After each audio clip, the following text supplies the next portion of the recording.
السلام علیکم ناظرین، آج بات کرنی ہے پاکستان کے مشہور یوٹیوبر ڈکی بھائی عرف اساد الرحمان، جن کے خلاف کئی مہینوں سے کیسز چل رہے تھے اور بالآخر عدالت نے ان کے خلاف فیصلہ سنا دیا ہے۔ ان کو 7 سال قید اور 1 کروڑ روپے جرمانہ عائد کیا گیا ہے۔ اب اس حوالے سے بات کریں گے۔ سب سے پہلے تو آپ کو یہ بتا دیں کہ وہ لوگ جو کہتے تھے کہ اساد الرحمان کے ساتھ غلط ہو رہا ہے، ان کو گھسیٹا جا رہا ہے، میں ان کو ایک بات بتا دوں کہ یہ اساد الرحمان عرف ڈکی بھائی وہ ہیں جو انڈیا کے بعد پاکستان میں سب سے پہلے وہ تھے جو روسٹنگ کا ایک ٹرینڈ لے کر آئے تھے، جس میں انہوں نے ولگر لینگویج یوز کی، اور ہماری جو یوتھ ہے ان سے اتنا جلدی انسپائر ہوئی کہ وہ راتوں رات ان کی طرح مشہور ہونا چاہتے تھے، ان کی طرح ویوز حاصل کرنے کی ایک جو دوڑ تھی وہ لگ گئی۔ اور اس میں نہ انہوں نے مورل ویلیوز کو دیکھا، نہ اخلاقی روایات کو دیکھا، نہ ہمارے کلچر کو دیکھا، بلکہ وہ فحش گفتگو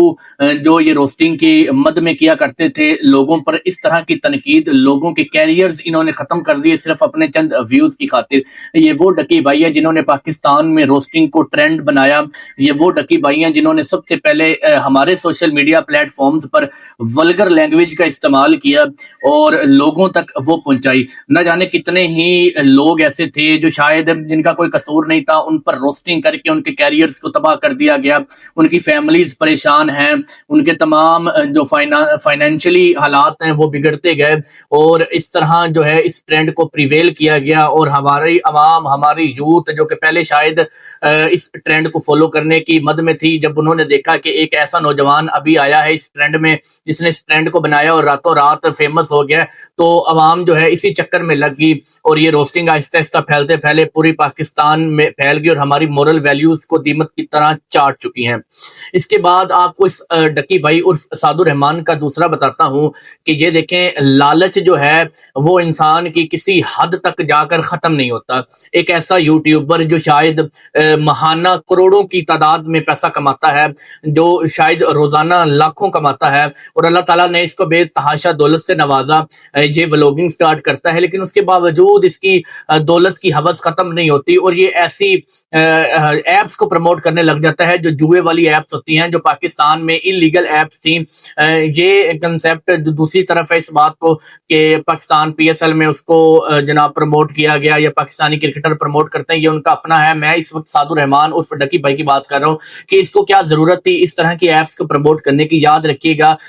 بتایا یہ جا رہا ہے سائبر کرائم رپورٹ کی جانب سے کہ جب بھی آپ اس جوئے کی ایپ کو کلک کرتے ہیں، جب بھی آپ اس میں کچھ کرتے ہیں، تو کچھ نہ کچھ اس کی رقم جو ہے اس کے ایمبیسڈر کو ملتی ہے، اس کو پروموٹ کرنے والے کو ملتی ہے۔ تو اس طرح ڈکی بھائی نے اور ان سمیت کئی یوٹیوبرز نے لاکھوں روپے نہیں کروڑوں روپے کمائے ہیں ہماری عوام سے، اور ایک فراڈ کی مد میں یہ قیمت آتی ہے کہ آپ کو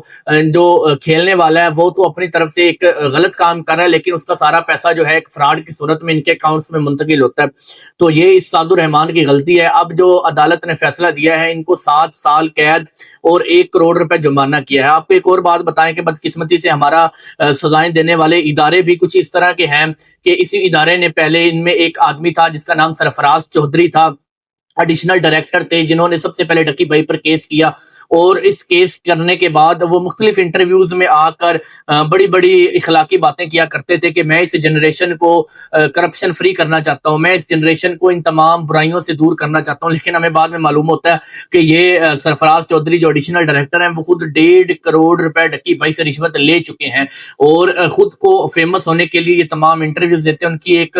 ویڈیو بھی لیک ہوتی ہے جس میں وہ کسی کو کال کر کے کہہ رہے ہوتے ہیں کہ آپ جو ہے ہمارا انٹرویو کریں، ہم بھی ایک دفعہ سوشل میڈیا پر آنا چاہتے ہیں۔ تو بدقسمتی سے ہمارے ادارے میں ایسے افراد بھی بیٹھے ہیں جو ہمیں بظاہر تو اخلاقی درس دیتے ہیں، بظاہر تو کرپشن ختم کرنے کی بات کرتے ہیں، لیکن دوسری ہی انڈر دا ٹیبل جو ہے وہ کرپشن کر رہے ہوتے ہیں اور پیسہ وصول کر رہے ہوتے ہیں۔ یہ سرفراز چودھری جو ہیں ان کو اریسٹ کر لیا گیا ہے ایف آئی اے کی جانب سے، کیونکہ 1.5 کروڑ کی جو ایک بڑی رقم ہے، کثیر رقم ہے، ڈکی بھائی کی فیملی سے لی گئی کہ ہم ڈکی بھائی کو ریلیف دیں گے۔ ڈکی بھائی کو ریلیف تو نہ مل سکا، لیکن یہ خود جو ہے وہ جیل کی کی سلاخوں کے پیچھے بیٹھے ہیں. اس کے ساتھ ساتھ جو ڈکی بھائی ہیں ان کو بھی 7 سال کی قید ملتی ہے. آپ نے اب اپنے کمنٹ سیکشن میں یہ بتانا ہے کہ کیا ڈکی کے ساتھ ٹھیک ہوا, سعد الرحمان کے ساتھ ٹھیک ہوا, اور ان کے جیسے کئی یوٹیوبر اور ہیں جس میں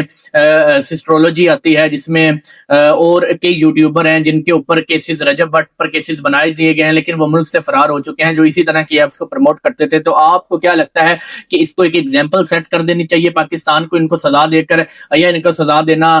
غلط تھا؟ آپ کمنٹ سیکشن میں ضرور بتائیے.